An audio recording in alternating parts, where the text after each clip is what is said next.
अथ मंत्रपाठः।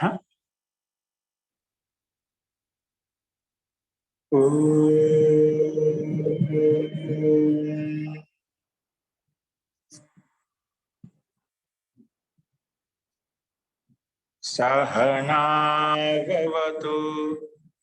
सहनौ भुनक्तु सह वीर्यं करवावहै तेजस्विनावधीतमस्तु मा विद्विषावहै। ओम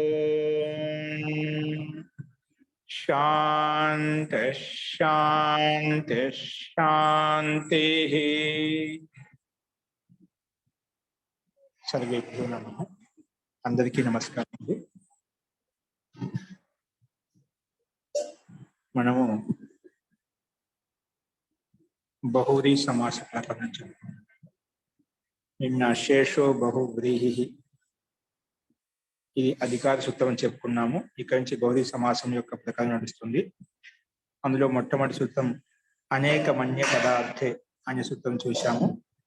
అనేకం సుబంతం పరస్పరం విభాష సమస్యతే బహువ్రీహిశ్చ సమాసో భవతి అని చెప్పుకున్నాం. కానీ అన్య పదార్థే వర్తమానం, వేరే అన్య పదం యొక్క అర్థం వర్తమానంలో ఉన్నప్పుడు అప్పుడు సుబంతాలు పరస్పరం ఒకదాని కూడా సమాసం అవుతాయి వికల్పంగా. అది ఏ సమాసం అవుతుందంటే బహువ్రీహి సమాసం అవుతుందని చెప్పుకున్నాము. కాబట్టి బహువ్రీహి సమాసంలో అన్య పదానికి ప్రాధాన్యత ఉంటుందని చెప్పి మనం చూసాము. ఇలా చెప్పుకున్న తర్వాత ఇదే క్రమంలో సంఖ్యయా వ్యయాసన్న దూరాధిక సంఖ్యా సంఖ్యేయే అనే సూత్రం మనం చూశాము. ఈ సూత్రం యొక్క అర్థం ఏం చెప్పుకున్నామంటే అవ్యయ ఆసన్న అదూర అధిక అవదు సంఖ్య ఈ సుబంతాలు సంఖ్యయే వర్తమానయం సంఖ్యతో వర్తమానమైనటువంటి సుబంతాలతోటి అవ్యయ ఆసన్న అదూర అధిక సంఖ్య ఈ శబ్దాలు సంఖ్యావాచి శబ్దంతో వికల్పంగా సమాసం అవుతాయి. ఏ సమాసం అవుతాయి? బహువ్రీహి సమాసం అవుతాయి అని చెప్పి చెప్పుకున్నాం. నిన్న ఉదాహరణ చూసాము. వీటికి ఉపదశాహ ఉపవింశాహ అలాగే ఆసన్న దశాహ ఆసన్న వింశాహ ఇవన్నీ కూడా ఒకే విధంగా ఉంటాయి. ఉపదశాహ అని రూపసిద్ధి తెలుసుకున్నామంటే ఉపవింశాహ అనే రూపం కూడా సిద్ధి వచ్చేస్తుంది. దీన్ని ఆధారం చేసుకొని మిగిలిన ఆసన్న దశాహ ఆసన్న వింశాహ అనే రూపాలు కూడా ఇదే విధంగా తయారు చేసుకోవచ్చు. నిన్న మనం చూసాము. అందులో కొన్ని ఇంకా రూపసిద్ధులు ఉన్నాయి. ఒకసారి పరిశిష్టాన్ని గమనించండి.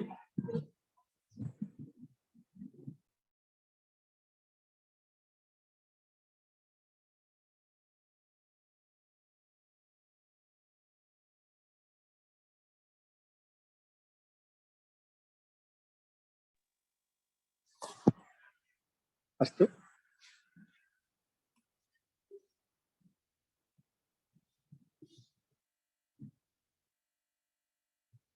చూడండి, పరిశిష్టం చూడండి. ఇక్కడ నిన్న ఉపదశాహ అంటే 10కి దగ్గరగా ఉన్నటువంటి అది ఏమిటో మనం చూసాము. 10కి దగ్గర 9 ఉండొచ్చు, 10కి దగ్గర 11 కూడా దగ్గరలో ఉంటుంది అని నిన్న చూసాము. చూడండి, ఉపవింశాహ కూడా మనం చూసాము. వింశత్యాహ సమీపం ఉపవింశః,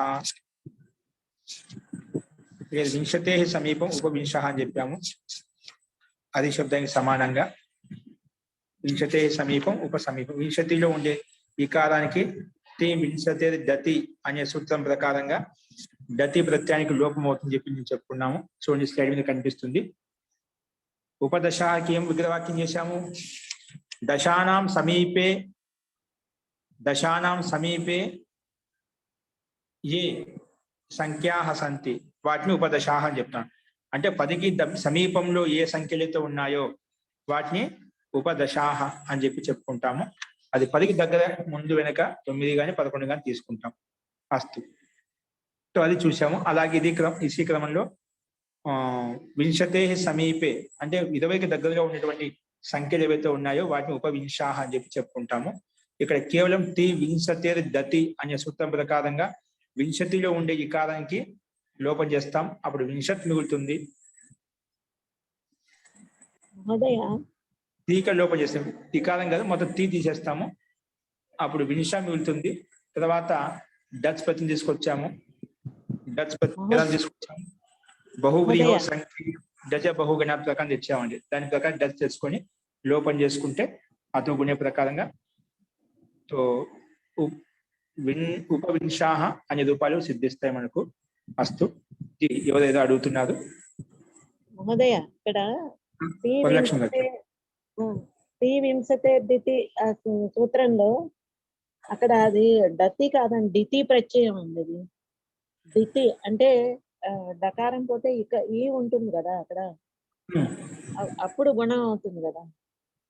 డితి అంటే డకారానికి చేసే డితి అయిపోతుందా? డచ్ ప్రతి ఏంటి? డచ్ కాదు, అక్కడ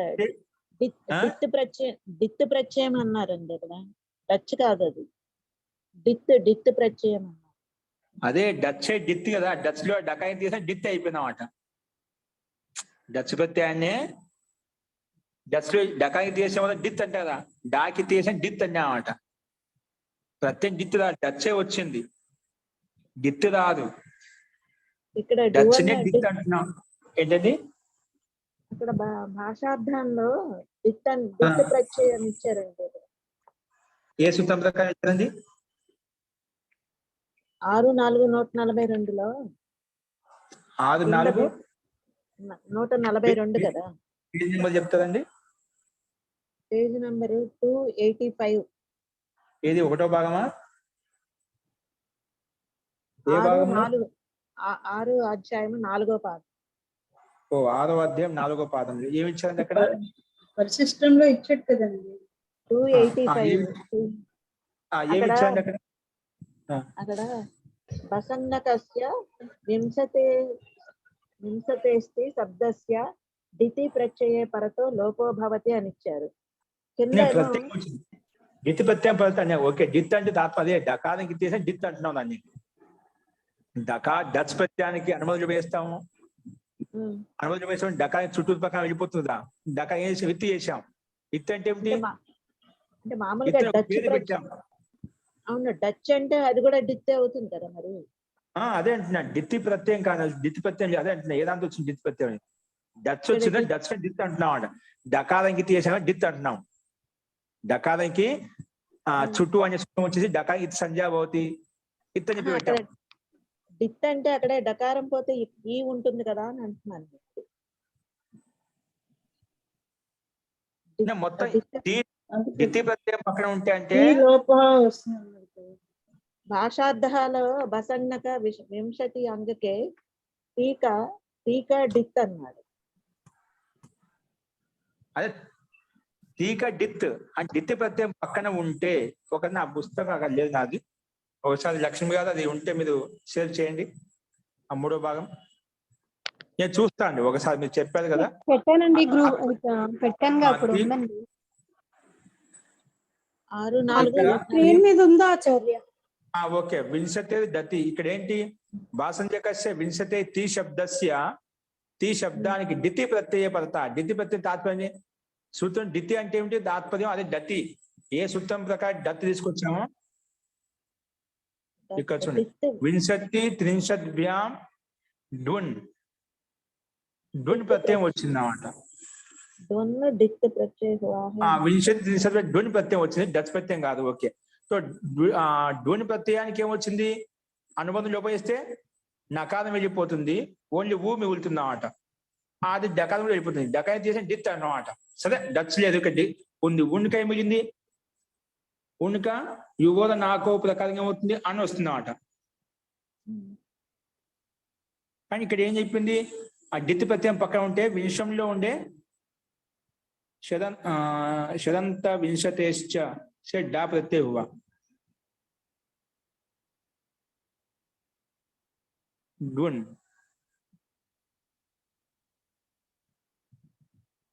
ఇక్కడ నాకు తెలిసి ఈ సూత్రం ఏముంటుందండి? వింశతి అంగకే టీకా డిత్ ప్రత్యయ పరైతే టీకా డిత్ ప్రత్యయ అంటే వింశతిలో టీ ఉంది కదా, ఆ టీ ప్రత్యయానికి వింశతిలో కూడా టీ వచ్చింది కదా, అది వింశతి అంటున్నామాట. ఆ వింశతిలో తీకి డిత్తి ప్రత్యయం పక్కన ఉంటే, డిత్తి ప్రత్యయం అంటే అదే డచ్ ప్రత్యయం పక్కన ఉంటే ఇక్కడ మనకి దీంతో దీంతో కాదు వింశతి డూన్ ప్రత్యయం. ఆ డూన్ వచ్చిన ఏమవుతుంది మనకు, అక్కడేం చెప్పాము, దీంతో డూన్ ప్రత్యయం తీసుకొచ్చాం అనుకోండి, దీనికి అనుమతి లోపల ఊ మిగులుతుంది. ఆ ఊకి ఏమైపోతుంది, అన వస్తుంది. ఇప్పుడు అనస్థానం వస్తుంది, మన లక్ష్యం ఏంటి ఉపదశాహ. మళ్ళీ అందులో నకారం ఎలా వెళ్ళిపోతుంది, నకారము ఎలా వెళ్ళిపోతుంది,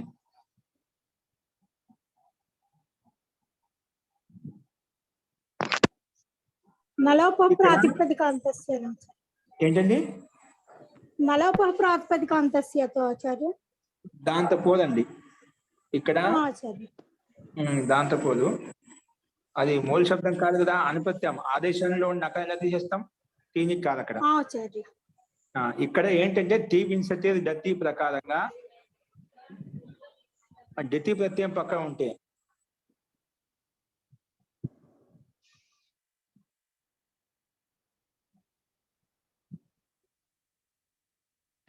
ఇది ఈ సూత్రం ప్రకారం వస్తుంది. బహుది సంఖ్యయే డజ బహుగణాత్. ఈ సూత్రం ప్రకారం 5, 4, 73 ప్రకారం వచ్చేసుకుంటాం. ఇక్కడ ఏంటి, బహుది సమాసంలో సంఖ్య ఉన్నప్పుడు ఏమవుతుంది, బహుగణాత్. ఇక సంఖ్యావాచ శబ్దం ఈ సూత్రం ప్రకారం నేర్చుకుంటాం. విషల్ శబ్దము అక్కడ డూన్ వచ్చిన వేరే రూపం వస్తుంది. ఇక్కడ డూన్ తెచ్చుకున్నాం అనుకోండి, ఆ ఊకి ఏం చేస్తాం మనం, కాబట్టి ఇదే సూత్రం ప్రకారం విశేషంగా ఉంటే మనకు అక్కడ సంకేతం ఇచ్చేవారండి. ఆ సూత్రం ప్రకారం ఊని ప్రత్యయం రాదు, అది కూడా డూని ప్రత్యయం. అక్కడ డి లేదు, అక్కడ డూన్ లో ఆది డకారం ఎత్తి చేసాం చుట్టూ ప్రకారంగా, అందుకే డిత్ ప్రత్యయం అంటున్నాం. డచ్ ప్రత్యయం కూడా అచ్చు మిగులుతుంది. డచ్ కాలం చూస్తే అచ్చు మిగిలిందన్నమాట. అచ్చులో అకారం మిగిలింది. డచ్ లో చకారం హలంత్యము, డచ్ లో డకారము ఇత్, రెండు ఇత్తని తీసివేస్తే కేవలం ఆ మిగిలింది అన్నమాట. ఆ అకారానికే మనము అతో గుణి పదరూపం ఏకాది తీసుకుంటే వింశ అనే రూపం సిద్ధించిందండి మనకు. ఒకవేళ ఆ సూత్రం ప్రకారం ఊని తెచ్చుకున్నాం అనుకోండి, ఆ నకారం ఎక్కడ వెళ్ళిపోతుంది, కానీ ఇదే సూత్రం ప్రకారంగా వస్తుంది. ఆ సూత్రం ప్రకారంగా ఏమవుతుంది, ఊని రావడం వల్ల వింశకహ, అక్కడ ఊని స్థానంలో అక వచ్చిందన్నమాట, మర్చిపోయినా. సో యువోర నాకవు, యు ఓర అన్ అకవు, యు ఊ అంటే అక వస్తుందన్నమాట. అందుకే వింశక తయారైందన్నమాట. అక్కడ డుని ప్రత్యయం వచ్చింది కాబట్టి వింశక, త్రింశక, క ప్రత్యయం వస్తుందా, అక వస్తుందన్నమాట. దానివల్ల ఉని ప్రత్యయం రావడం. ఇక్కడ ఈ సూత్రం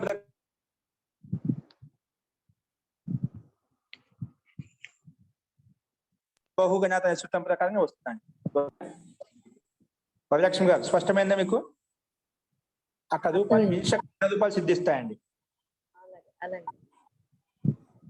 జీ అర్థమైందా? అర్థమైంది మహోదయ. దాంతో ఆ ఉని ప్రత్యయం వస్తే మనకు ఉని స్థానంలో అక వస్తుందండి. యువోద నాక, యు స్థానంలో యు ఊ స్థానంలో క్రమంగా అన అక వస్తాయి. యు స్థానంలో అన వస్తుంది, ఊ స్థానంలో అక వస్తుంది. అప్పుడు అందుకే వింశక తయారైంది అన్నమాట. ఇక్కడ మనము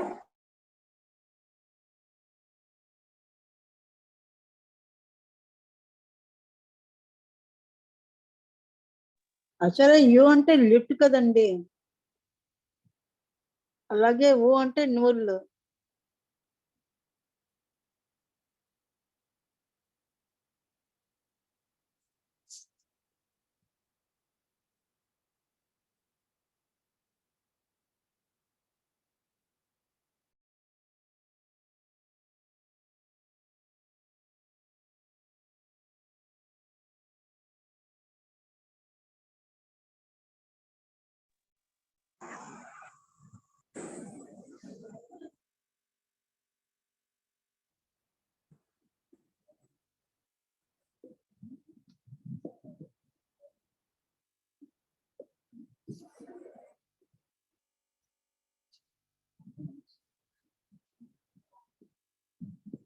అస్తు మనుషురామః. ఈ రకంగా ఇక్కడ ఇదే సూత్రం ప్రకారంగా మనం ఇక్కడ కేవలము డిత్ ప్రత్యయం డచ్చులో డకారం ఇత్ చేసిన డిత్ అయిపోతున్నాం అంట. డాకి డకార హలంత ఇత్ చేసిన డిత్ అంటున్నాం, మకారంకి చేస్తే మిత్ అంటాం, పకారంకి చేస్తే పిత్ అంటాం. అలాగే ఇక్కడ డచ్ ప్రత్యయం డక డిత్ ప్రత్యయం పక్కన ఉంది కాబట్టి ఈ సూత్రం వింశతిలో ఉండే తీకి టీ వింశతి దతి ప్రకారంగా టీకి లోపం చేసాం పూర్తిగా. వింశతిలో టీ తీసేసాము, ఆ వింశ మిగులుతుందన్నమాట. ఓకేనా? ఆ వింశలో ఉండేటువంటి ఆ వింశ మిగిలిన తర్వాత పక్కన దర్శక ఆ మిగులుతుంది. దానికి అతో గుణే ప్రకారంగా మనం పదరూపం ఏకాదేశం చేసుకున్నాం అనమాట. ఓకే, అది మనం అర్థం చేసుకోవాలి. ఆచార్య అది యు విధంగా అంటే లిట్ ప్రత్యయం కదండి. ఏంటండి? యుకి మనం అక్క తెచ్చుకున్నాం కదా, ఆ, లిట్ యూకి అలా లిట్ వస్తుంది. ప్రత్యయం కదండి. లుట్టు ప్రత్యయంలో లిట్ ఉండే ప్రత్యయంలోనే యుకి మన పెట్టుకుంటాం కదా. అదే లుట్టులో ఉండే యూకి అనా వస్తుంది. అలా వస్తుందండి. ఊకి ఊకి అయితే అంటే నువ్వులకి అయితే అక్క వస్తుందండి. అక్క వస్తుంది. ఇక్కడ నువ్వు ఉంది కదా, కేవలం నూలు ప్రత్యయంలో ఉండే ఊకి మాత్రం అక్క రాదు. ఎక్కడొచ్చినా ఊ అన్నిటికీ వస్తుందండి. ఊ మిగిలితే వెనకబడే యువోదన ఆకవు. ఊ స్థానంలో అది యు ఎక్కడున్నా ప్రత్యయంలో ఊ ఎక్కడున్నా అన్నిటికీ వస్తుందన్నమాట. ఓకేనా? అంటే మీరు లుచ్చ వచ్చిన యూకి మాత్రం అన వస్తుంది, దాని గురించి వచ్చిన నూలు ప్రత్యయంలో ఉండే ఊకి మాత్రం అక వస్తుంది అనుకుంటారా? అలా కానీ ప్రత్యయంలో ఎక్కడొచ్చినా యు వచ్చినా ఎక్కడ ఊ వచ్చినా అన్నిటికీ వస్తుంది అన్నమాట. ఏముంటుంది అంగస్య కనుక యు ఇక్కడ రాలేదు కదండి. అక్కడ ఎక్కడండి? ఎక్కడ రాలేదు? ఇప్పుడు చెప్పుకున్న సూత్రంలో మనం ఏం చేస్తున్నాం ఇప్పుడు? మనం ఏ రూపం ఏం తయారు చేస్తున్నాము? ఉపదశాహ చేస్తున్నాము. ఉపదశ చేస్తున్నాం. వింశతి ఉపదశ కాదు, వింశ చేస్తున్నాం అట. ఓకేనా? ఈ సందర్భంలో వచ్చినామాట. అక్కడ వారు వరలక్ష్మి గారు ఏమంటున్నారు? ఆడ ఏది సూత్రము? అది కూడా డౌటేనండి. వింశతే ద్వితీయ ఆ సూత్రంలో తి లోపం అవుతుంది అని చెప్తున్నాడండి. తి వింశతి దతి వింశతిలో ఉండేటువంటి ఇకారానికి ఈ సూత్రం లోపం చేస్తుంది. లోపం చేయాలంటే డిత్ ప్రత్యయం ఉండాలి. డిత్ ప్రత్యయం ఉండాలంట. ప్రత్యయంలో అటువంటి ప్రత్యయం ఏ ప్రత్యయంలో అయితే డకారం గిత్తి చేసాం అటువంటి డిత్ ప్రత్యయం ఉంటే, డిత్ అంటే డి అనే అక్షరం ఇక్కడ ఉండాల్సిన అవసరం లేదు. డిత్ అంటే డి ఉండాలని ఉంటారు. డిత్ అంటే తాత్పర్యం ఏంటి? డకారం ఇక్కడ చేసి డిత్ అటువంటి డిత్ ప్రత్యయం పక్కన ఉంది కాబట్టి వింశతిలో ఉండే తీకి లోపం చేసామట. ఇక్కడ యు ఎక్కడ వచ్చిందండి? ఎక్కడండి? లిట్ ఎక్కడ వచ్చిందండి? లిట్ కాదండి, మనకి ఏమొచ్చింది? డచ్ వచ్చింది. డచ్ ప్రత్యయం వచ్చినట్టున్నాను. ఉందండి అది. అది డున్ను ప్రత్యయం చేత వస్తుంది. వింశక వస్తుందేమో. ఊకి అక్క వస్తుంది. ప్రత్యయం ఉంది కదా, డున్ ప్రత్యయం నూళ్ళు అంటే అప్పుడు అక్క వస్తుంది కదండి. నూళ్ళు అంటే నూళ్ళలో ఉండే ఉకారమైనా డూన్లో ఉండే ఉకారం రెండు ఒకటే కదా. ఇక్కడ ఊక అక్క వస్తుంది, అప్పుడు అక్క వస్తుందండి. అందుకే వింశక అవుతుంది. వింశ ప్లస్ అక వింశక. ఓకేనా? ఆ సూత్రం ప్రకారంగా ఇప్పుడు చూసిన సూత్రం ప్రకారంగా మనము వింశక త్రింశక అలా రూపాయలు వస్తాయి. ఇక్కడ ఆ డున్ ప్రత్యయం రాలేదు, వింశతి శబ్దం డున్ ప్రత్యయం రాలేదు. అది అర్థం వేరు. ఇక్కడ ఈ అర్థంలో మాత్రం సంఖ్యేయ వాచ్యం కాబట్టి ఇక్కడ మాత్రం అవ్యయ శబ్దంతో సంఖ్యేయవాచ సమాసం అవుతే బహుళ సమాసం అవుతుంది చెప్పాం. ఇక్కడ అవ్యయంతో చేసుకుంటున్నాం అన్నమాట మనం. కాబట్టి సమీపన అవ్యయంతో సమాసం అవుతే ఏమవుతుంది? వింశతి శబ్దానికి సంఖ్యేయ శబ్దానికి అవ్యయంతో సమాసం చేసామన్నమాట. అక్కడ అర్థం వేరు. అది సమానం చేసినప్పుడు ఈ సూత్రం ప్రకారం ఏది బహువ్రీహౌ బహుళ సమాస సంఖ్యేయ డజ బహుగుణాత సూత్రం ప్రకారంగా బహుళ సమాసం సంఖ్యేయవాచ శబ్దం ఉంటే అక్కడ ఈ సూత్రం ప్రకారంగా డచ్ ప్రత్యయం వస్తున్నాడు. ఉపవింశాన్ని శబ్దం చేత ఆ డచ్ ప్రత్యయానికి అనుమతి చెప్తే ఆ మిగులుతుంది. అది డిత్ ప్రత్యయం. ఆ డిత్ ప్రత్యయం ఉంది కాబట్టి వింశతిలో ఉండేటువంటి ఈ కాలానికి టీకి లోపం చేశామన్నమాట. ఏది? టీ వింశతి దత్తి అనే సూత్రం వచ్చి దితి ప్రత్యయం పక్కన ఉంటే, అంటే డకారంకి చేసిన ప్రత్యయం పక్కన ఉంటే, అది ఏదైనా కావచ్చు ప్రత్యయం, డకారం గిత్తి చేసి ఉండాలన్నమాట. ఆ డిత్ ప్రత్యయం ఇక్కడ ఉంది కాబట్టి మనకు టీ లోపం అయిపోయింది. అక్కడ చూసిన ప్రకారంగా అక్కడ వింశక త్రింశక అని 20 రూపాయలు సిద్ధిస్తాయి. ఈ రూపం సిద్ధించదు అక్కడ ఆ సూత్రం ప్రకారంగా. ఇప్పుడు స్పష్టమైందండి? వరలక్ష్మి గారు, రాజ్యలక్ష్మి గారు అర్థమైంది అర్థమే. మహోదయ. ఓకే అండి. దాంతో డుని ప్రత్యయం చేత వింశక రూపాయలు అవుతాయి ఇక్కడ. అందుకే మనం దాంతో ప్రత్యయం తీసుకోవాలి. డిత్ ప్రత్యయం అంటే డిత్తే అని అనుకోవద్దు. ఇది కూడా డిత్తే. డచ్ ప్రత్యయం డకాయి తీసిన డిత్ అనమాట. అనుమతి లోపల ఆ మిగిలింది. కానీ ఈ ప్రత్యయం ఏం చేసాము అంటే చిత్తు కూడా ఉంది ఇక్కడ. డకానికి తీసిన డిత్ అన్నాము, చకానికి తీసిన చిత్తు కూడా అనొచ్చు. అది ప్రయోజనం ఉండాలి కదా. మనకు సమాస ప్రకారం వస్తుంది. చకానికి తీసిన చిత్ చేయడం చిత్తు స్వరం చేత అంతరార్థం ప్రాప్తం అవుతుంది స్వర ప్రకారంలో. అక్కడ చిత్తు యొక్క ప్రయోజనం ఉంటుంది అన్నమాట. ఇక్కడ డిత్ ప్రయోజనం అన్నమాట. ఇది డకానికి తీసిన డిత్ కూడా అనొచ్చు, చకానికి కూడా ఎత్తి చేసిన చిత్తు కూడా అనొచ్చు అన్నమాట. కానీ ఎక్కడ ఏది ప్రయోగం అవసరమో దాన్ని చిత్ అని చెప్పి తీసుకున్నాం, దాని ఉపయోగం తీసుకుంటాం అన్నమాట. ఇక్కడ డకానికి ఎత్తి చేసిన వల్ల డితి ప్రత్యయం ఉంది కాబట్టి ఈ సూత్రం వచ్చేసి మనకు వింశతిలో ఉండే తీకి లోపం చేసింది అన్నమాట. అందుకే ఉపవింశాహ అనే రూపం సిద్ధించింది. ఉపవింశ ప్లస్ జస్ అనుబంధం లోపిస్తే అస్ ప్రథమయో పూర్వ సవర్ణ తర్వాత సకాల ఋతు విసర్గ చేసింది ఉపవింశాహ అనే రూపం సిద్ధించిందండి. ఓకే జీ నిర్మలా గారండి, మీరేదో మధ్యలో అడగబోయారు. కొంచెం కన్ఫ్యూజ్ అయిపోయింది మహోదయ. ఇప్పుడు స్పష్టమైందా? ఇక్కడ హిందీలో ఇచ్చాడు కదా మహోదయ, ఏమిచ్చారండి? భాష వింశతి అంగకే టీకా డిత్ ప్రతి పరే రహితే లోప హోతా హై అంటే తీకి లోపం అవుతుంది ఇక్కడ చెప్పాడు మహోదయ. అందుకే డిత్ ప్రత్యయం ఉంది కదా మనకి ఇక్కడ. అవును అవును. అయితే ఇక్కడ ఈ పక్కన వీళ్ళు చెప్పేది డువన్ను ఇవన్నీ కూడా వేరే సూత్రం తోటి వింశక అనే సిద్ధిలో ఉపయోగపడతాయి. అది వేరు కదా మహోదయ. అది వేరే అన్నమాట. అక్కడ డుని ప్రత్యయం వచ్చి రూపాయలు భిన్నంగా మా వింశక అలా వేరే రూపాయలు భిన్నంగా ఉంటాయి. అదే ఇందా నుంచి అంత కన్ఫ్యూజ్ అయిపోయింది అంతా. వారికి సందేహం వచ్చేసి డిత్ అంటే శబ్దంతో వచ్చిందంటే దాని మీద వేరే రూపాయలు సిద్ధిస్తే ఆ సూత్రం రాదు. ఈ సూత్రం ప్రకారం డచ్ ప్రత్యయం తెచ్చుకుంటాము. డచ్ మీద డిత్తే.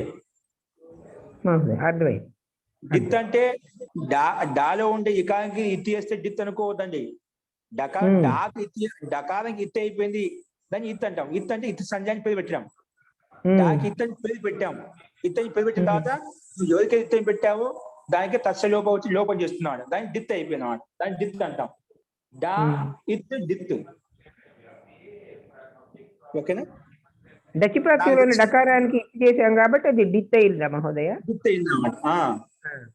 సరే మహోదయ, ఇంతకు ముందు కూడా అంతే కదా. జీ జీ అర్థమైంది మహోదయ. నాకు తెలిసి మీరు ఏది పొరపాటు పడ్డారంటే వాళ్ళు డిత్ అనే డీకి తీయాలేమో. డి ఏదో దానికి లోపల చేసి డిత్ అవుతుంది అనుకుంటాను అనిపిస్తుంది. అలా పొరపాటు పడ్డట్టు నాకు అనిపిస్తుంది మీరు. అదేనా? నేనేమనుకున్నానంటే డచ్ లో డకారం పోతే ఆ ఉందన్నారు కదా, అలాగే డిత్ లో డకారం పోతే ఈ ఉంటుంది కదా అని అనుకుంటున్నాను. అది డిత్ రావాలి కదా మనకు. డిత్ అంటే దాన్నే ఆ డచ్ లో డకాయి తీసే దాన్ని డిత్ అంటున్నా అన్నమాట అక్కడ సూత్రంలో. తాత్పర్యం అదే. మనకు డిత్ ప్రత్యయం రావాలి కదా. డచ్ వచ్చిందా డచ్ కామన్ ఆ మిగిలింది. డిత్ ప్రత్యయం తీసుకొచ్చేది మనకు డిత్ ప్రత్యయం లేదు. అక్కడ డచ్ అని ఇవ్వలేదు కదా, అందుకని నాకు డౌట్ వచ్చింది. అక్కడ డచ్ 142 అక్కడ చేయండి సూత్రం డిత్తే ఇస్తాడు. డచ్ ఎందుకు అంటాడు? సూత్రం తీ వింశతి డిత్తే అంటాడు అన్నమాట. అంటే డచ్ అంటే ఏమవుతుంది? డచ్ ప్రత్యయమే వర్తిస్తుంది అన్నమాట. అంటే డచ్ ప్రత్యయం డకారమే తీసుకోవాల్సి వస్తుంది అన్నమాట.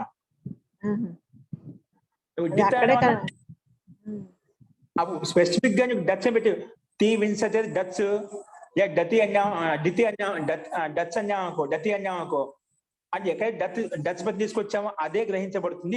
అన్ని చోట్ల గ్రహించబడదు. డితి అనడం వల్ల ఏమవుతుంది? ఏ ప్రత్యయమైనా కావచ్చు, ఎక్కడ ఏ ప్రత్యయంలో అయినా సరే డకారానికి గిత్తి చేసామో డిత్ అయిపోతుంది అంతే. అక్కడే కన్ఫ్యూజ్ అయ్యాను. ఓకేనా? డచ్ వేరు డిత్ వేరు అనుకో. డిత్ ప్రత్యయం లేదండి, డిత్ లేదు. డకారానికి ఇత్తి చేసామో డిత్ అంటాం. దాన్నే మిత్ ప్రత్యయం అంటాం. మీ అంటే మకారా మీకి ఇత్తి చేయండి.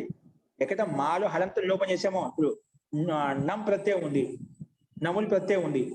నముల్లో మకారానికి ఇత్తి చేస్తాం మనం, లేదా అమ్ములో మకారానికి ఇత్తి చేస్తాం. అప్పుడు ఆ మిగులుతుంది. ఒకసారి అచ్చులో చకాయితీ చేస్తాం, అప్పుడు ఓన్లీ ఆ మిగులుతుంది. అప్పుడు చిత్తు ప్రత్యయం అంటాం. అంటే ఏ అక్షరానికి లోపం చేస్తే ఆ అక్షరం పెడితే ఇత్ అంటాం అన్నమాట. ఇత్తని పేరు పెట్టి లోపం చేస్తే ఇత్తని యాడ్ చేస్తున్నాం. మకారానికి ఇత్తని పేరు పెట్టాం కాబట్టి మిత్ అయిపోయింది. మకారానికి ఇత్తని పేరు పెట్టి లోపం చేసాం కాబట్టి పిత్ అంటున్నాం. అంటే అక్కడ మకారానికి ఈకి లోపం చేసినప్పుడు ఇత్త అవుతుంది అనుకోవద్దు. కకారానికి కీకి లోపం చేసి కిత్ అవుతుంది కాదు. కకారానికి ఇత్తి పేరు పెట్టి లోపం చేసి కిత్ అంటున్నాం. ఓకే, అస్తు. ఈ రకంగా మనం చూసాము.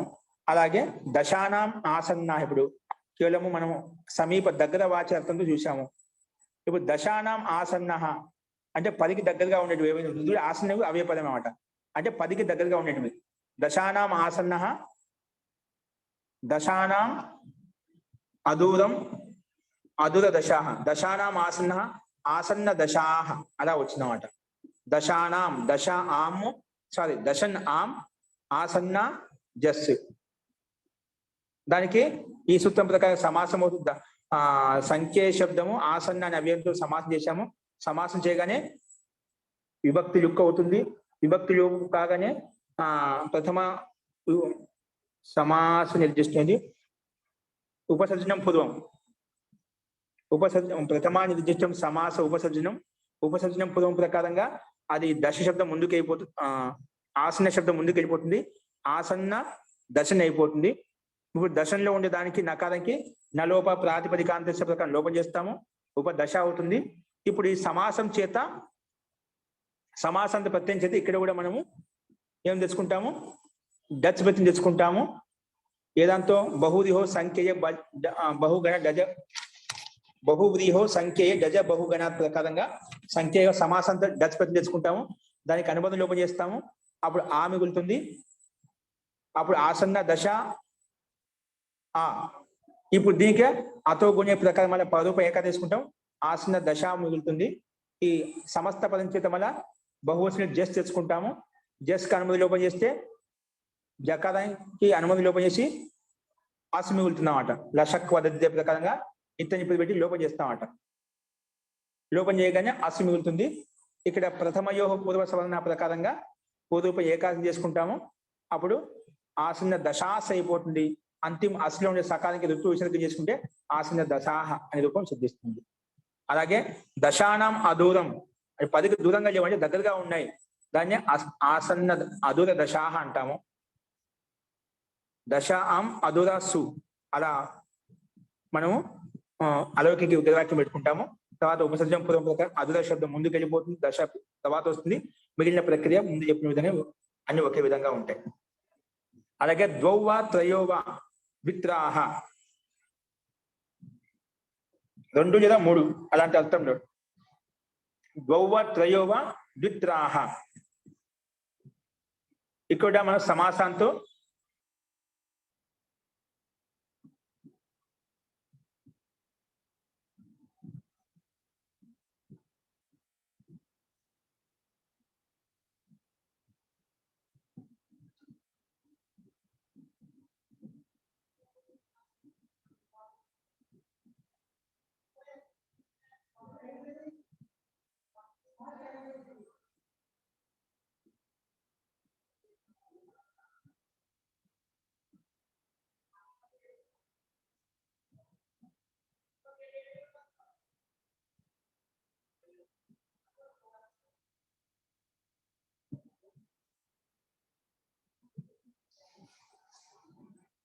ఓకే అండి.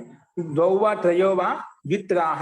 ఇక్కడ కూడా మనం సమస్త పదం చేత పూర్వవత్ ద్విశబ్దం చేత జస్పతి తెచ్చుకుంటాము. ఆ మిగులుతుంది. మళ్ళా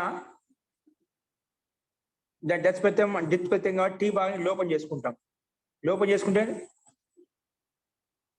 ఇక్కడ అలౌకిక విగ్రహవాక్యము చెప్తాను. సో ఇక్కడ కూడా ద్విశబ్దం పెట్టుకున్నాం కదా, దానికి త్రిజ శబ్దం ఉంది. దీని టీ భాగం లోపం చేస్తే త్రా మిగులుతుంది. అందుకే ద్విత్రా వచ్చింది. ద్విత్రా మన డచ్ ప్రత్యేక ఆగైతే ద్విత్రా అయిపోయింది. దానికి బహువచనం చేసి పెట్టుకుంటే ద్విత్రాహ అంటే ద్వి ఔ త్రిజస్, త్రీన్ జస్. మూల శబ్దం ఏంటి? ద్వి త్రీన్. త్రీన్ శబ్దానికి త్రీన్ లో ఉండే టీ భాగం లోపం చేస్తే ఏమవుతుంది? టీ భాగానికి వెళ్ళిపోతుంది. ఓన్లీ త్రా మిగులుతుంది. దానికే త్రాకారానికే పక్కన డచ్ ప్రత్యయం యొక్క ఆ కలుపుకుంటే డిత్ర అయిపోతుంది. మళ్ళీ సమస్త పంచద జస్ట్ తెచ్చుకొని ప్రథమజో పూర్వ సవర్ణ ప్రకారం కలుపుకుంటే డిత్రాహ అనే రూపం సిద్ధిస్తుంది. ఓకే, అలాగే త్రయోవా చత్వారోవా త్రీ చతురాహ, త్రీ జస్ చతుర్జస్, త్రీ జస్ చతుర్జస్ అని పెట్టుకుంటాం. దీనికే ఈ సూత్రం ప్రకారంగా సమాసము, మన సమాసం చేసిన తర్వాత విభక్తి లుక్ చేసిన సమస్త పదానికి ఈ సూత్రం డచ్ ప్రత్యయం వస్తుంది. డచ్ ప్రత్యయం అనుబంధ లోపము. ఇక్కడ డచ్ ప్రత్యయం కాకుండా డచ్ ప్రత్యయం కాకుండా ఇక్కడ వార్తికం చేత చతురో అచ్ ప్రకరణే త్రి ఉపాభ్యాం ఉపసంఖ్యానం అనే వార్తికం చేత త్రి పూర్వంలో ఉంటే చతుర్శబ్దం చేత సమాసన అచ్చు ప్రత్యయం వస్తుంది. ఇక్కడ డచ్ ప్రత్యయం కాకుండా అచ్చు ప్రత్యయం వస్తుంది. కానీ ఇక్కడ అచ్చు ప్రత్యయానికి అనుబంధంలో పోయే చకారం వెళ్ళిపోతుంది. ఇక్కడ ఆనే మిగులుతుంది.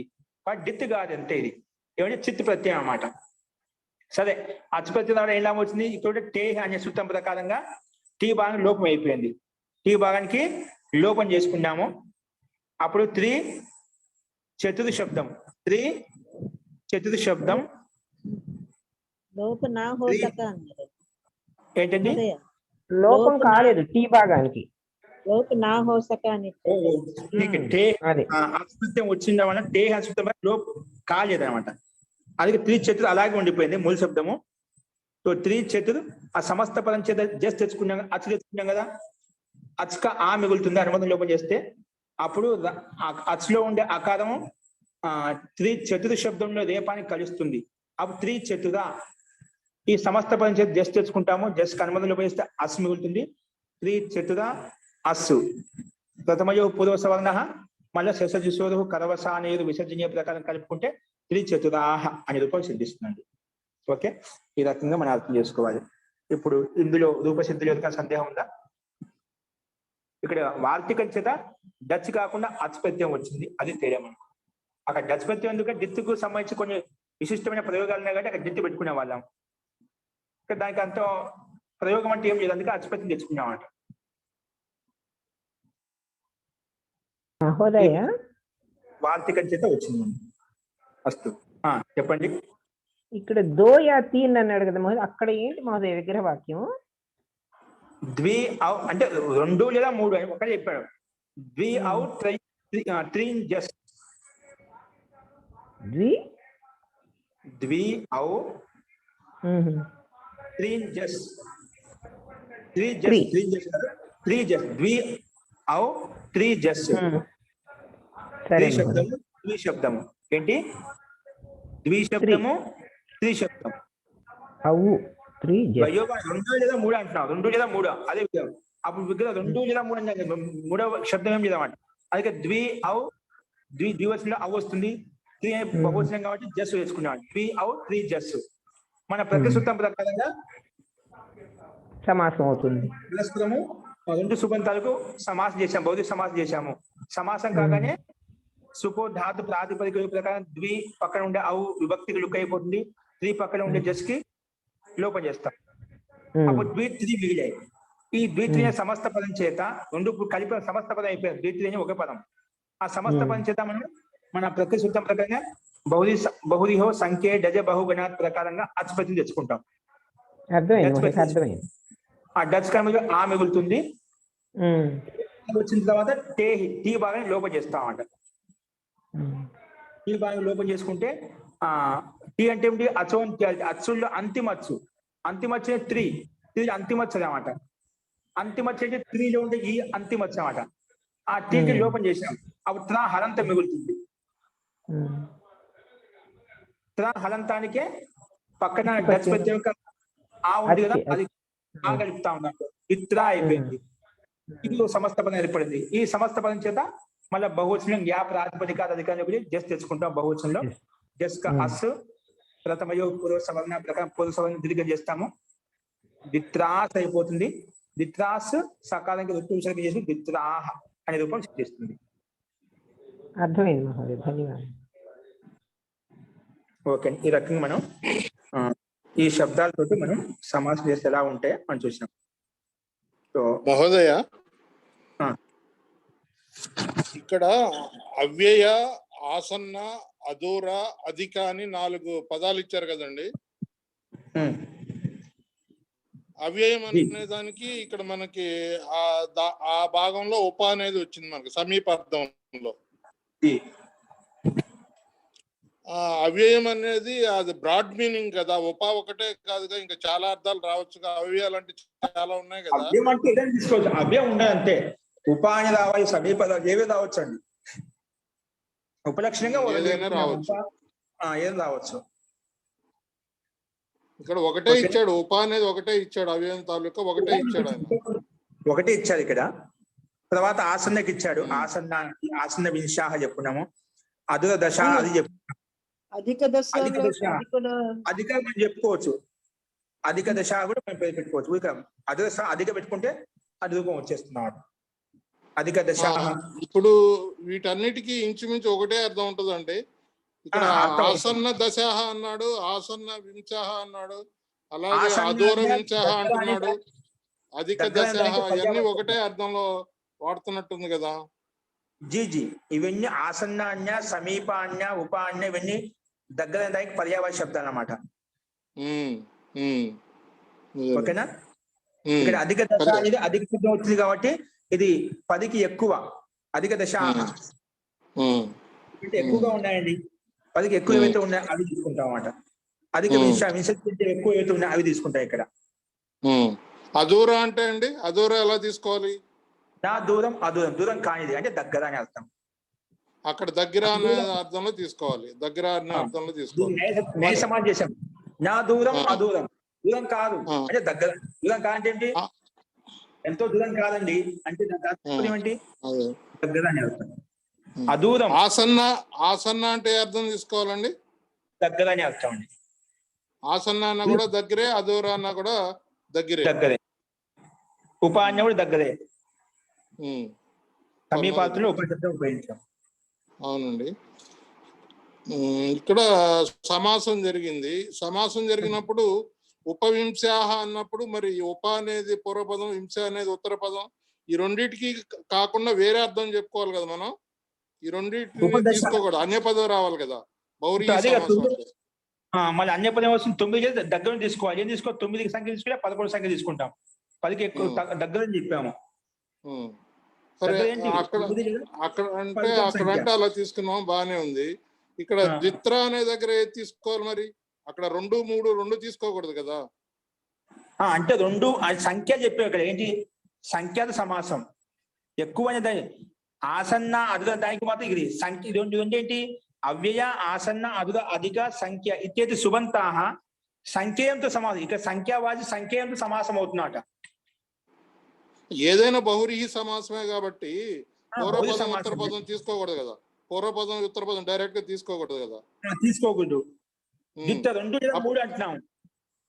ఇక నిశ్చయం లేదా 2 లేదా 3 అని చెప్పాము. ప్రమాణంగా 2 లేదా 3 అంటే కరెక్ట్ 2 ఉండాలి లేదు, కరెక్ట్ 3 ఉండాలి లేదు, ఏదైనా ఉండొచ్చు. అంటే అన్య పదం కదా, నిశ్చయంగా చెప్పలేదు కదా మనం. లేదా అన్య పదం చెప్తున్నాం 2 లేదా 3 అని చెప్పి, కాబట్టి 2, 3 ఉండవచ్చు అనేది అన్య పదం కింద తీసుకోవాలి ఇక్కడ, అంతే కదా. అన్య పదం కింద తీసుకుంటాం. ఇది తెలియదు, 2, 3 అని తెలియదు. 2, 3 అండి, 3, 4 అండి. మనకి పదం నిశ్చయం కాలేదు కదా, 2 లేదా 3 అని చెప్పి. అది అలా ఉంది, బాగానే ఉందండి. ఇప్పుడు ద్విదశాహ అన్నప్పుడు దాన్ని ఎలా తీసుకోవాలి? ద్విదశాహ అనేది కూడా ఇచ్చాడు. ద్విదశాహ లాస్ట్ మూడోది ద్విదశాహ. దీంట్లో సందేహం ఏంటండి మీకు? మామూలుగా ద్విదశ అంటే 12 అని కదా అర్థం. మనం ద్వాదశ ఇక్కడేం తీసుకోవాలి? ద్విదశ అంటే 20 కదండి. 20 ద్విదశ 2 పదులు త్రిచతురాహ, 2 పదులు కదా ద్విదశ. మరి ఇక్కడ మరి ఎలా తీసుకోవాలి? ఇక్కడ ఎలా తీసుకోవాలి? ఇక్కడ అన్నిటికి సమీపంగా సంఖ్యావాచి సంఖ్యతో సమాసం చేశాం.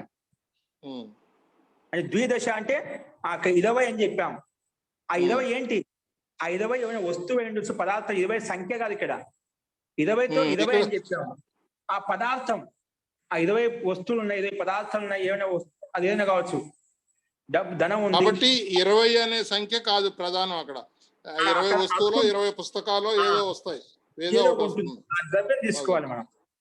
అది తీసుకుంటే ఇక్కడ అప్పుడు ద్విత్రా- బహువ్రీహి సరిపోతుంది. అది ఇప్పుడు ద్విత్ర అంటే 2 3 పుస్తకాలు, 2 3 పండ్ల, 2 3 వస్తువుల ఏంటో తీసుకోవచ్చు.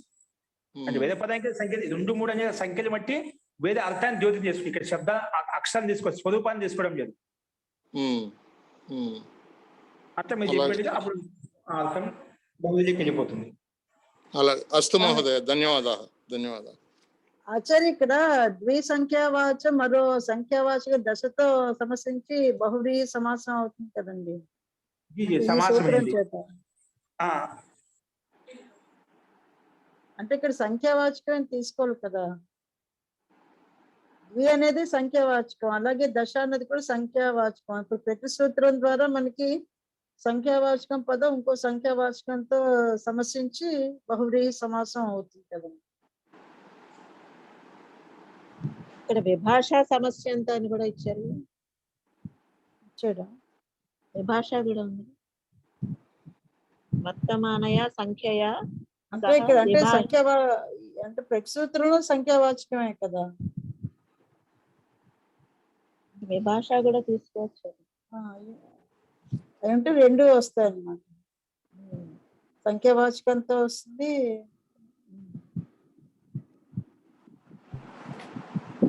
అన్య పద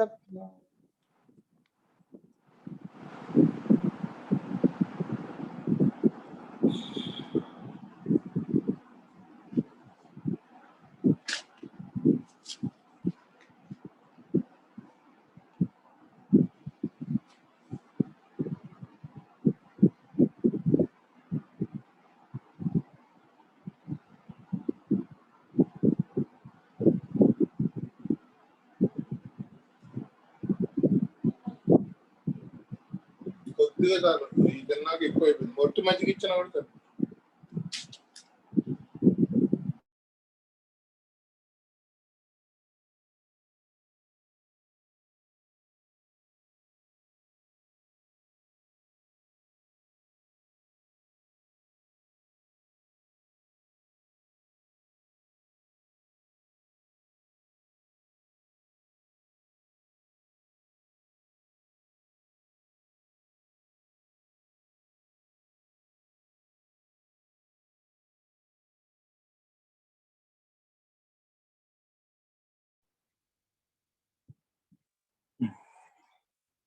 అస్తు ప్రకృతి. ముందుకెళ్దామండి. ఇంకొక సందేహాలు ఉన్నాయా? ఇక్కడ ఈ సూత్రం ప్రతి సూత్రంలో సంఖ్యావాచకం, ఒక సంఖ్యావాచక పదం మరో సంఖ్యావాచక పదంతో సమసించి సమాసం మనకి చేయాలి. బహువ్రీహి అవుతుంది కదండి. సో ద్విదశ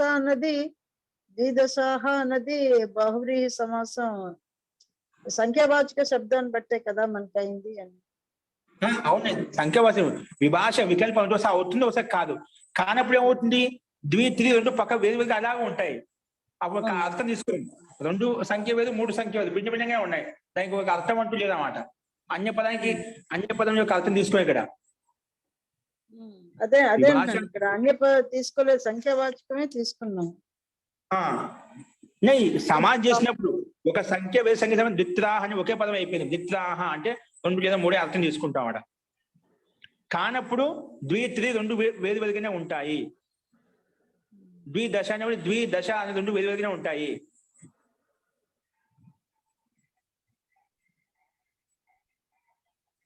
అర్థం కాలేదు. అర్థమైంది.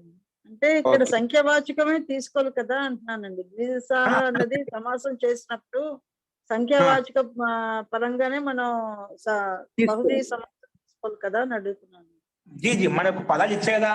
అవ్యయము సంఖ్యత సమాసం అవుతుంది, ఆసన్నము సంఖ్యత సమాసం అవుతుంది, అదుపు సంఖ్యా సమాసం అవుతుంది, అధికము సంఖ్యా సమాసం అవుతుంది, సంఖ్యా సమాసం. పదాలు విడివిడిగా ఉన్నది. అదే అన్నాను, సంఖ్యావాచక పదం ఇంకో సంఖ్యావాచకంతో కూడా బహువ్రీహి సమాసం అవుతుంది కదండి. బహు సమాసం అవుతుంది. అది క్రమంగా ఇచ్చేది. అవ్యయ, ఆసన్న, అదుపు, అధిక సంఖ్య ఆల్రెడీ ఉంది. పక్కన సంఖ్య కూడా సమానం చేసుకోవాలి. అదే అండి నేను చెప్పింది. ఓకేనా? అన్ని క్రమంగా ఉదాహరణ మనం చూసాం. 2 సంఖ్యకు సమానం చేసాం. అస్తు. నెక్స్ట్ చూడండి, ఒక సూత్రం చూద్దాం. డింగ్ నామాన్యంతరాలే.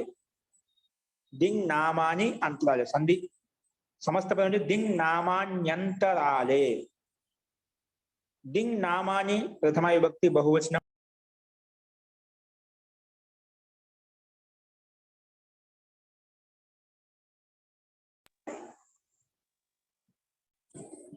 సప్తమి విభక్తి ఏకవచనం. ఓకేనా? నీ విగ్రహవాక్యం ఏంటి?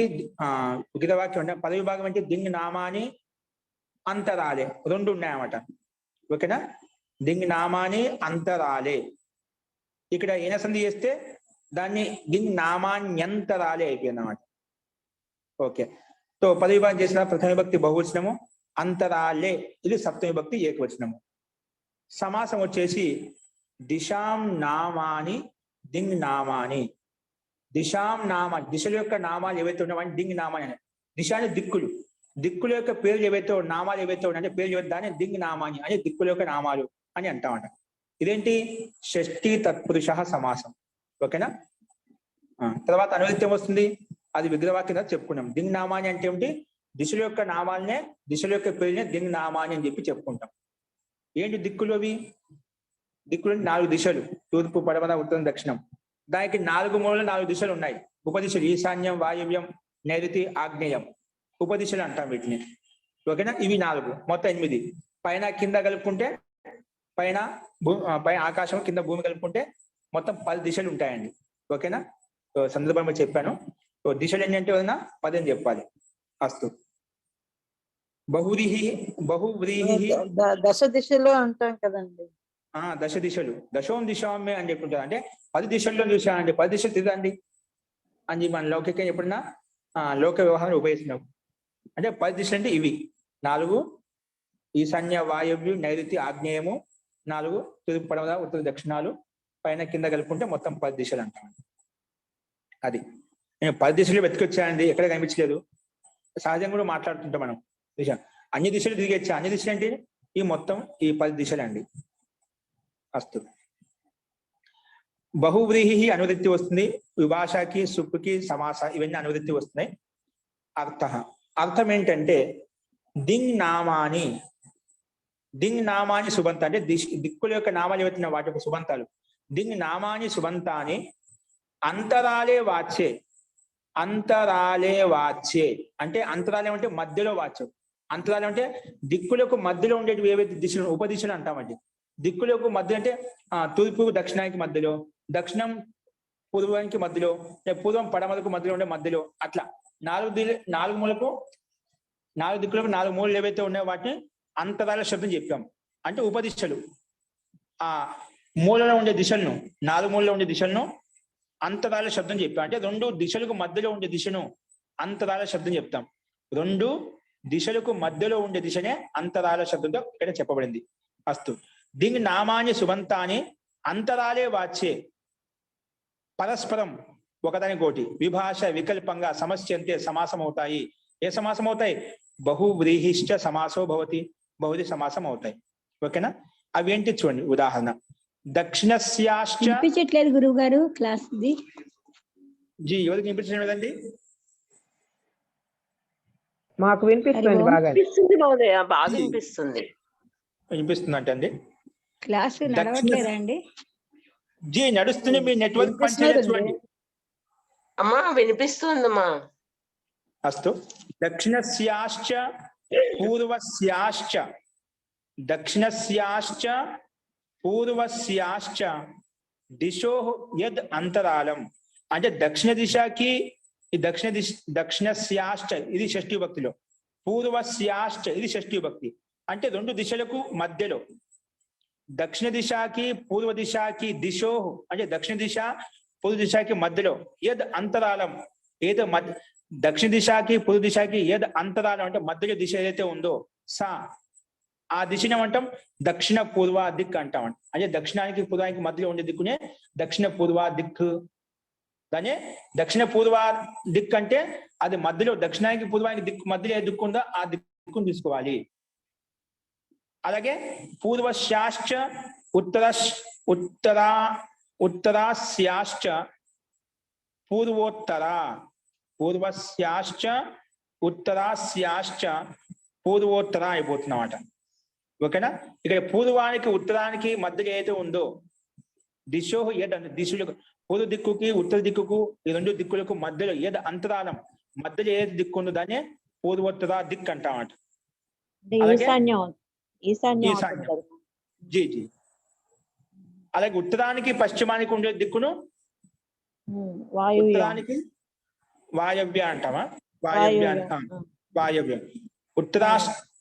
ఉత్తరానికి పశ్చిమానికి మధ్య ఉండే దిక్కునే ఉత్తర పశ్చిమ అని చెప్పుకుంటాము. పశ్చిమానికి దక్షిణానికి ఉండేదాన్ని ఆగ్నేయము. ఆగ్నేయమైనా ఈశాన్యం వస్తుంది. దక్షిణానికి తూర్పుకి మధ్యలోది ఆగ్నేయం. దక్షిణానికి పూర్వానికి మధ్యలో ఆగ్నేయము, పూర్వానికి ఉత్తరానికి మధ్యలో ఈశాన్యము. తర్వాత ఇటు ఉత్తరానికిను దక్షిణానికి ఉత్తరానికిను పడమరికి వాయువ్యం. వాయువ్యం. పశ్చిమానికి దక్షిణానికి నైరుతి. మిగిలినది కాబట్టి నైరుతి వస్తుంది. ఇవి మధ్యలో ఉండే దీక్షను మనం ఇక్కడ తీసుకోవాలి. ఓకేనా. అన్నిటికీ దక్షిణ గస్సు పూర్వ గస్ అని పెట్టుకుంటాము. ఈ సూత్రం దిశావాచి సుబంతము సుబంతని అంతరాలయ వాచ్యే అర్థంలో ఇక్కడ పరస్పరం ఒకదానికి సమాసం అవుతాయి. సమాసం కానీ విభక్తి యుక్కు చేసుకుంటాము. దక్షిణ పూర్వ అని వస్తుంది, దక్షిణ పూర్వ వస్తుంది. విభక్తి యుగ దక్షిణ పూర్వ సమస్త పంచేత సు తెచ్చుకుంటాము. ఆ సుకి లుక్ చేసుకుంటే హల్ంగ్యాభ్య దీర్ఘ ప్రకారంగా దక్షిణ పూర్వ వస్తుందండి. అలాగే పూర్వ ఉత్తర. పూర్వలో ఉండే విభక్తి లుక్ చేసిన పూర్వ ప్లస్ ఉత్తరాలు ఈ రెండు మధ్య ఆద్గుణ చేసుకుంటే పూర్వోత్తర అయిపోయింది. మళ్ళీ ఉత్తర పశ్చిమ ఇక్కడ ఏం లేదు, సు తెచ్చుకుంటాము. సమస్త పంచద విభక్తి లుక్ సు లోపం చేసుకుంటాము. హల్ంగ్యాభ్య దీర్ఘ సతిశబ్దం వాళ్ళ ప్రకారంగా. అలాగే పశ్చిమ దక్షిణాకుల మధ్యలో సు తెచ్చుకుంటాము. ఇక్కడ కూడా దక్షిణ దీర్ఘ ఉంది కాబట్టి తావంత ఉంది కాబట్టి దాన్ని కూడా సు తెచ్చుకున్న తర్వాత హలింగ్యాభ్యో దీర్ఘ సుతిస్య ప్రిక్తం అనే ప్రకారంగా సులోపం అయిపోతుంది అన్నిటికీ. సో పూర్వోత్తరలో మాత్రము విభక్తి లుక్ తర్వాత పూర్వాకి ఉత్తరాకి మధ్యలో ఆద్గుణ ప్రకారంగా మనము గుణం చేసుకుంటే పూర్వోత్తర అయిపోతుంది. ఈ రకంగా ఈ రూపాలు సిద్ధిస్తాయి. అస్తు.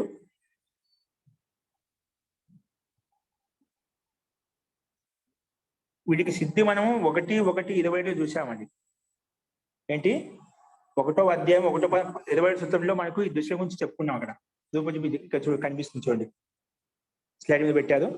ఉత్తరస్యాశ్చ పూర్వస్యాశ్చ దిశోః యద్ అంతరాలం. రెండు దిక్కుల మధ్య ఉండే దాన్నే ఏ దిశ అయితే ఉందంటే ఉత్తర మరియు పూర్వ దిశకి మధ్యలో ఉండే దిశను చెప్పడం కోసమే దాన్ని ఉత్తర పూర్వస్యై అని అక్కడ ఆరూపాలు చెప్పుకున్నామంట. ఇక్కడ మనకు ఉత్తర పూర్వ అంతరూపు మాత్రం తీసుకోవాలి. అక్కడ ఉత్తర పూర్వస్యై అంటే ఉత్తర దిశ పూర్వ దిశ కొరకు అనే అర్థం తెచ్చుకున్నామంట. అస్తు. ఈ రకంగా ఇక్కడ అదే విధంగా మనం ఉత్తరస్యాశ్చ పూర్వస్యాశ్చ అని చెప్పి విగ్రహవాక్యం పెట్టుకుంటాము. అలౌకిక విగ్రహవాక్యం వచ్చి ఉత్తర స్త్రీలింగ శబ్దం కాబట్టి ఉత్తరాంగస్సు పూర్వాంగస్సు రెండు స్త్రీలింగ శబ్దాలు. అందుకే ఉత్తర పూర్వ అని అలా ఉన్నాయి. ఇక్కడ మన ప్రకృతి సూత్రం ప్రకారంగా దింగ్ నామాన్యంతరాలే అనే సూత్రం ప్రకారంగా వీటికి ఉత్తరాకి పూర్వాకి మధ్య పరస్పర ఉదయం కూడా సమాసం చేస్తాము, బౌద్ధ సమాసం చేస్తాము. సమాసం చేయగానే తద్దిత సమాసాశ్చ ప్రకారంగా ప్రాతిపదిక సంధ్య మొత్తానికి మళ్ళీ ప్రాతిపదిక సంధ్య పెట్టుగానే సుపో ధాతు ప్రాతిపదికయో అనే సూత్రం వచ్చేసి ఆ ప్రాతిపదికానికి మధ్యలో ఉండే సుప్పులు అంటే రెండు గస్సులకు లుక్ చేస్తాము. లుక్ చేయగానే ఉత్తర పూర్వ అలా ఉండిపోతుంది. ఇప్పుడు దీనికి సర్వనామ్నో వృత్తి మాత్రే పుంవద్భావో వక్తవ్య. సర్వనామ్న వృత్తి మాత్రే సర్వనామ శబ్దం ఉత్తర పూర్వ విని ఇవి సర్వాది గణంలో ఉన్నాయండి. అందుకే సర్వనామ్న వృత్తి మాత్రం చెప్పాము ఇక్కడ. ఈ వార్తికం ప్రకారంగా పూర్వపదంలో ఉండే ఉత్తర అని ఉండేదా పూర్వపద స్త్రీలింగ శబ్దం, ఉత్తర దీర్ఘ ఉండేది స్త్రీలింగ శబ్దం అన్నమాట. దానికి పుంవద్భావం చేశాం. పుంవద్భావం అంటే అకారాంతం దీర్ఘ ఆకారం పోయి హ్రస్వ ఆకారంతం వస్తుంది అన్నమాట. పుంవద్భావం చేశాం కదా, అందుకే పుంవద్భావం చేస్తే హ్రస్వం వచ్చేసింది. అందుకే ఉత్తర పూర్వ అలా వచ్చింది అన్నమాట. ఆ ఉత్తర పూర్వ రాగానే మనం ఇక్కడ ఉదాహరణ ప్రకారంగా ఇక్కడ మనకు దక్షిణ పూర్వ ఉంది. ఓకేనా. కాబట్టి ఇక దక్షిణస్యాశ్చ పూర్వస్యాశ్చ అలా పెట్టుకుంటాం. ఈ సూత్రం ప్రకారంగా మనం పూర్వ పెట్టుకుని దానికి సమస్త పని సూ తెచ్చుకుంటాము. సూకి టావంతం అని నిమిత్తం చేసుకుని హలింగ్యాభ్యో దీర్ఘ శృతిశ్చ ప్రయుక్తం హలి ప్రకారంగా లోపం చేసుకుంటామండి. ఇక్కడ మనకు ఉత్తర పూర్వస్యై కాబట్టి మన సమస్త పదం చేత చతుర్థి భక్తిలో ఇంకే తెచ్చుకున్నాం. ఇక్కడ మనకు అలా కాదు. ఉదాహరణ దక్షిణ పూర్వ ఉంది, దక్షిణస్యాశ్చ దక్షిణ గస్సు పూర్వ గస్సు వస్తుంది. ఇక్కడ విభక్తులకు చేయగానే దక్షిణ పూర్వ అలాగే ఉండిపోతుంది. ఈ సమస్త పదం చేత సు తెచ్చుకొని దానికే లోపం చేసుకుని దక్షిణ పూర్వ అలా ఉంటుంది. అంటే ప్రక్రియ ఈ విధంగా ఉంటుంది చెప్పడం కోసం ఇక్కడ ఉదాహరణ మనం చూసామండి. దీనికి సమానంగా ఇక్కడ అర్థం చేసుకోవాలి. ఓకేనా? అన్ని ఇదే విధంగా ఉంటాయి. అన్నిట్లలో పూర్వ ఉత్తర అని పెట్టుకుంటాము. ఇక్కడ పూర్వాలో ఉండే దీర్ఘి ఆకారానికి పూర్వస్యాశ్చ ఉత్తరస్యాశ్చలో ఇక్కడ మనం పుమ్మద్భావం చేసుకుంటాము. పుమ్మద్భావం చేసుకుంటే పూర్వ హ్రస్వ ఆకారంతో వస్తుంది. తర్వాత ఆది గుణ ప్రకారం గుణం చేసుకుంటే పూర్వోత్తర అయిపోతుంది. అలాగే ఉత్తర పశ్చిమాలు కూడా ఉత్తర పశ్చిమ ఇక్కడ మనం పుమ్మద్భావం చేసుకుంటాము. అలాగే పశ్చిమాశ్చ దక్షిణాశ్చ ఇక్కడ పూర్వపదం ఏదైతే ఉండే దీర్ఘ ఆకారంలో వినిపించట్లేదు. వాటిన్నిటికి పుమ్మద్భావం చేసుకుంటేనే హలో ప్రశ్న వస్తుంది. నడవట్లేదండి. ఎవరైనా మెసేజ్ చేయండి ఆవిడకి. కొందరికి వచ్చిన వాడు మెసేజ్ పెడితే అర్థం అవుతుంది ఆవిడకి. నడుస్తుందండి. అస్తు. ఈ రకంగా మనం రూపాలు చూసుకుంటామండి. ఓకేనా? అన్నిటిలో ఇక్కడ పుమ్మద్భావంతో పూర్వపదంలో ఉండే దీర్ఘము హ్రస్వంగా మారిపోతుంది. అది కొంచెం విశేషము, అది మనం గమనించాలండి. ఓకే, ఈ రకంగా రూపాలు మనం చూసామండి. అస్తు. ఉత్తర పశ్చిమకి అక్కడ పువ్వద్భావం రాలేదు కదండి, అక్కడ దీర్ఘమే కదా ఉంది. ఉత్తర పశ్చిమ సమస్త పదంలో పశ్చిమాల దీర్ఘం ఉంది. ఉత్తరాలు ఎక్కడ ఉంది? మధ్యలో లేదు కదా. ఉత్తర లేదండి. ఉత్తర పశ్చిమాలో అడుగుతున్నాను. ఉత్తర పశ్చిమాలోని దీర్ఘమే ఉంది కదండి అంటున్నాను. పశ్చిమ దీర్ఘం ఉంది. దీర్ఘం ఉంది కాబట్టి అక్కడ పువ్వద్భావం రాలేదు కదా. అక్కడ పూర్వపదంలో మాత్రం వస్తుంది, ఉత్తర పదం కాదు. పూర్వపదంలో ఎక్కడైతే దీర్ఘం ఉంటుందో అక్కడ మాత్రమే పుమ్మద్భావం చేసుకుంటాం. ఉత్తర పదం చేసుకోమండి. అలాగే పూర్వపదంలో ఉండే దీర్ఘ ఆకారానికి హ్రస్వం చేసుకుంటాం, పుమ్మద్భావం చేసుకుంటాం. అర్థమైంది. ఓకే అండి, ఈ రకంగా మనం ఈ సూత్రం చూసాం. నెక్స్ట్ తత్ర తేనేదమితి స్వరూపే అనే సూత్రాన్ని మనం నేర్చుకుంటామండి. అస్తు. ఇంకేం సందేహాలు కూడా మన తర్వాత చూద్దాము. మంత్రపాఠ.